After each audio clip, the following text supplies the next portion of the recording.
All right, passengers, I gotta be honest, my right cheek is killing me because all of HiJack Episode 5 had me on the edge of my seat like, holy wow, they are nailing the tension of situations week in and week out with this latest being another winner in my book, especially with some fresh reveals.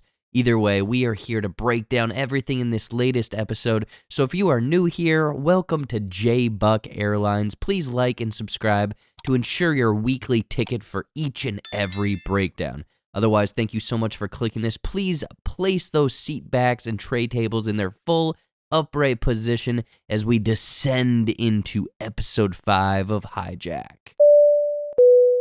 So once again, there are several moving pieces in this episode, but I think the most noteworthy is the identification of the two individuals listed in the demands letter that ended last week's episode.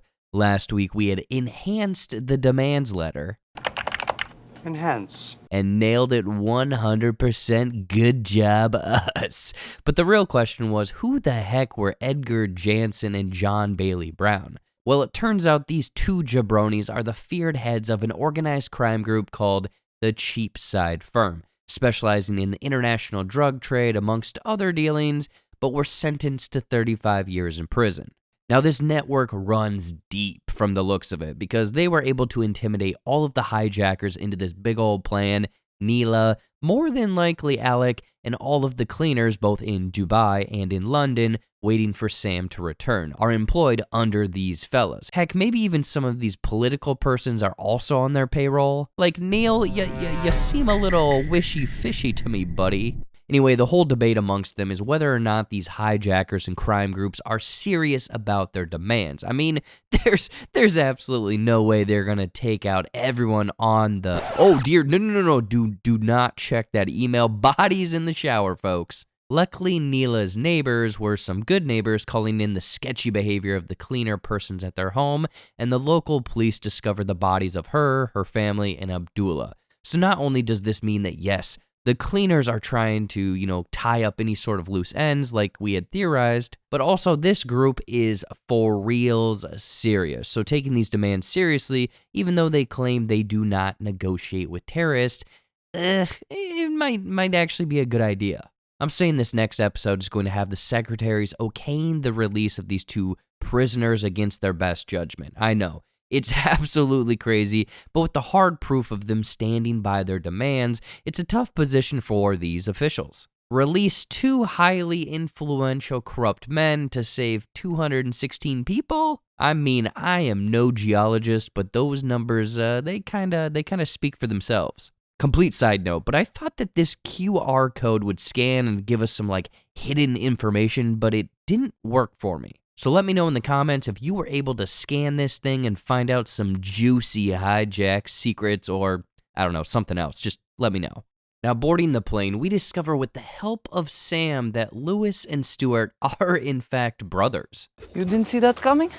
Yeah, I didn't see that one coming at all, which adds an interesting wrinkle to their interactions and, of course, the state at which Lewis is currently in, with a pen in his frickin' chest, which all, of course, ties in with the plane potentially landing in Hungary and the title of this episode being Less Than an Hour.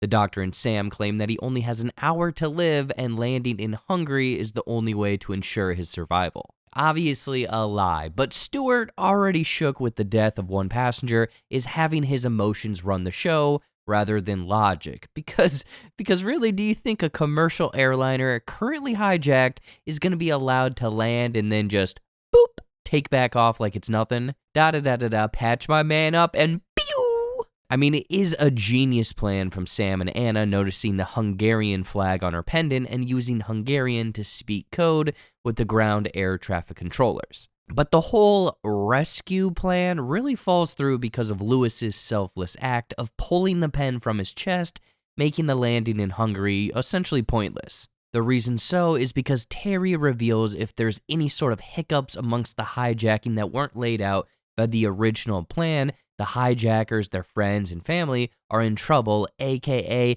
gonna end up like Lewis and Stuart's father.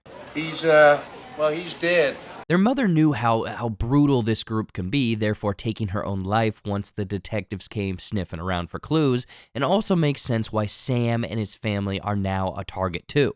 Stewart was instructed to send along anything that was maybe amiss, obviously Sam's involvement, which explains the cleaners now setting up shop at Sam's place. At this point, everyone has a chokehold around their necks and have gotta be, submissive to who's in charge. Daddy, daddy, daddy. I can't explain that. Going into episode 6, there is still a lot to happen in these final 2 episodes, but I think the first thing is that these 2 men that are listed in the demands letter are going to be released, or at least set in the process of being released. They've obviously shown their hands and mean business, and it seems like if the plane and hijackers stick to the plan, nothing ill will come of the passengers or plane further than it has. However, there is one piece of information that Sam could use and kind of turn some of the hijackers on one another, and that is the fact that Terry having killed Stewart and Lewis's father. One of the reasons the pair is in this whole mess to begin with is because that they didn't want to end up in the same fate to happen to either of them or their mother, so they just went along with the hijacking. Their father had kind of tried to stand up against the crime group, and Terry was the hitman assigned to do their father in. Bang, bang, bang, you're dead. However, neither Lewis or Stewart know this, and I guarantee Terry was purposely teamed up with the pair because they knew that this would create an interesting, potentially explosive dynamic amongst them all. Anyway, with the state Stewart is in, having lost his brother and killed a passenger, he could go either way. I mean, he's a bit unhinged at this moment. So the added tension of their destination soon approaching could set him off, turning on Terry if it somehow is revealed. It'll be a bold move for Sam, don't get me wrong, but it's gotta come back into play, right?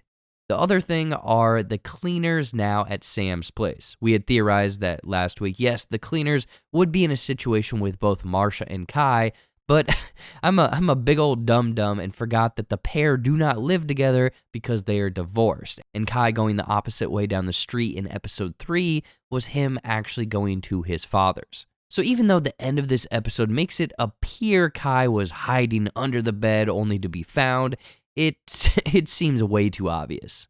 So Kai is probably hiding somewhere else in the apartment or went out of the balcony door, being caught by the other cleaner down below. Either way, I think we can all agree that my guy is not under the bed hanging out with Mr. Bumpy from Bump in the Night. Do you remember that obscure 90s stop-motion Saturday morning cartoon? Yeah, somehow that's stuck in my brain and taken up valuable space. My name is Mr. Bumpy, I go bump in the night. Anyway, that is everything from episode 5 of HiJack. They've found a way to keep me on the edge of my seat from week to week with these I gotta know what happens cliffhangers. I'm really digging this series. I hope more people are watching, but let us know your thoughts of this episode and any sort of theories you may have in the comments below.